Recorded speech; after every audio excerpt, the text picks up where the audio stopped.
Ejes periodísticos de la tarde, aunque sea muy breves, a propósito de la intensidad que tiene periodísticamente hablando esta tarde en la Argentina. El primero de los hitos del día es Ucrania. ¿Cómo no mirar Ucrania en medio de una tensión extrema? Vladimir Putin ha dicho hace instantes, casi a modo de ultimátum, que los acuerdos de paz con Ucrania ya no existen. Así lo definió el propio Putin. Mientras tanto, se espera en los Estados Unidos que hable Joe Biden, presidente norteamericano, en un contexto donde dicen que Estados Unidos va a tomar represalias por lo que se sostiene tiene que ver con el comienzo, así lo definen, de una invasión de tropas rusas en regiones separatistas, las que reconoció como independientes el propio Vladimir Putin, según le comunicó tanto al premier alemán como al propio Emmanuel Macron, el premier francés. Ni Alemania ni Francia, por ahora, se plegaron a las denuncias. Ucrania tampoco confirmó que haya habido invasión de tropas rusas, pero la tensión, insisto, es absolutamente extrema. ¿Y por qué es importante el conflicto en Ucrania? Por lo energético que contábamos hace un ratito, que contaba justamente la propia Guada con Pancho, porque por Ucrania inexorablemente pasan los gasoductos que proveen de gas a Europa. Ese suministro y ese fluido, que además es muy costoso, cada vez más caro, que ha llevado a que se recrudezca el alza de precios en Europa en los últimos meses. Han pagado un costo de energía históricamente muy alto, pero al mismo tiempo porque está mostrando que el mundo tiene equilibrios en medio de su reorganización geopolítica, probablemente cada vez más endebles. Y que quizás estemos asistiendo a un multilateralismo y por tanto un esquema global donde no haya países absolutamente hegemónicos ni dominantes, sino más bien interacciones entre países muy importantes. Así que en la tensión extrema de Ucrania, finalmente está puesta buena parte del foco de atención mundial, por los commodities, por el impacto energético, por los desequilibrios geopolíticos y por todo lo que ya conocemos. El segundo de los ejes del día tiene que ver con los detalles que se empiezan a conocer del acuerdo con el Fondo Monetario Internacional, cuyo proyecto de ley, dijo el propio Martínez, que estamos viendo en imagen, flamante presidente del bloque del Frente de Todos en diputados, va a llegar el próximo viernes. Y aspira el propio Sergio Massa, el presidente del Cuerpo, que fue a ver a la Casa Rosada ayer por espacio de 2 horas al presidente Alberto Fernández, a que sea un diálogo fructífero con los sectores de la oposición sin los cuales no hay acuerdo posible.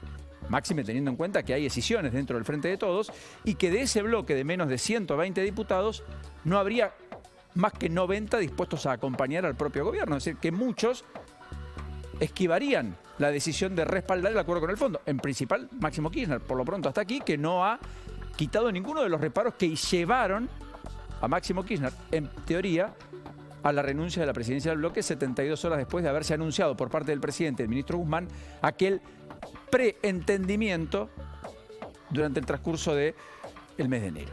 Y que evitó que Argentina entre en default. Que era lo otro que estaba en ciernes. Que es la contracara del acuerdo. El acuerdo tiene una multiplicidad de problemas. Tiene una multiplicidad de costos.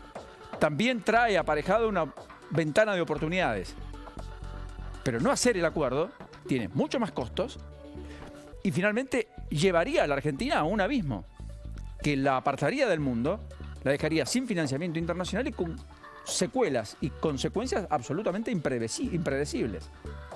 Así que en ese contexto es que está deambulando la política argentina. El día D sería el viernes, ahí conoceríamos todos los detalles. Y lo que hay que ver es el después. ¿El después qué? El después de cómo se va a discutir en el Congreso, cuáles van a ser los respaldos, cuáles van a ser las salvedades, quiénes van a estar dispuestos a levantar la mano y quiénes no, dentro del oficialismo y también dentro de la oposición. Y al mismo tiempo, si eso ordena al gobierno, si eso al gobierno le da una hoja de ruta y algo más sustentable que la errática política en términos generales que el gobierno ha mantenido hasta aquí en medio de, naturalmente, la pandemia que cambió los ejes, pero que tampoco le dio un eje al gobierno que pareció encontrar en la pandemia su vector allá por abril-mayo del 2020. Y el tercer eje del día es lo de Rosario. Y a mí me perturba mucho y lo quiero poner en tapa hoy porque pasa inadvertido hasta que la tragedia nos vuelva a enlutar, pero Rosario tiene 45 crímenes en 53 días. Rosario tiene 45 crímenes en 53 días. Ya eso es grave. Más grave aún, si contemplamos que más de 2 de cada 3 crímenes tienen que ver con ataques propinados por sicarios o batallas campales entre bandas que se discuten el negocio del narcotráfico. Ustedes piensen que el fin de semana balearon 2 comisarías. 2. En un barrio donde particularmente una chiquita de 8 años fue baleada porque quedó en medio de la balacera cruzada entre 2 grupos que se disputaban el negocio de la venta de droga del narcomenudeo en principio. O sea, es mucho más que 45 crímenes en 53 días.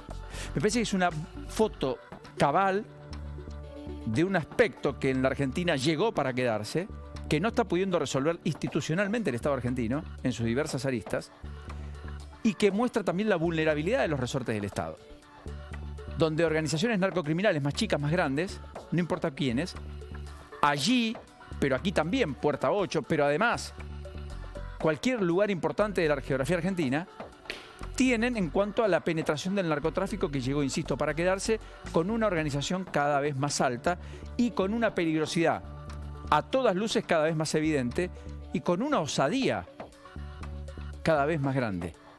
Porque, insisto, ya no balean restaurantes, ya no balean a los que delatan a los narcotraficantes, como hemos visto. Ya no balean para quedarse o apropiarse de la casa en medio del temor de alguna familia que huya. Balean comisarías. Balean comisarías. Se animan a ir contra quienes tienen que combatir el crimen organizado.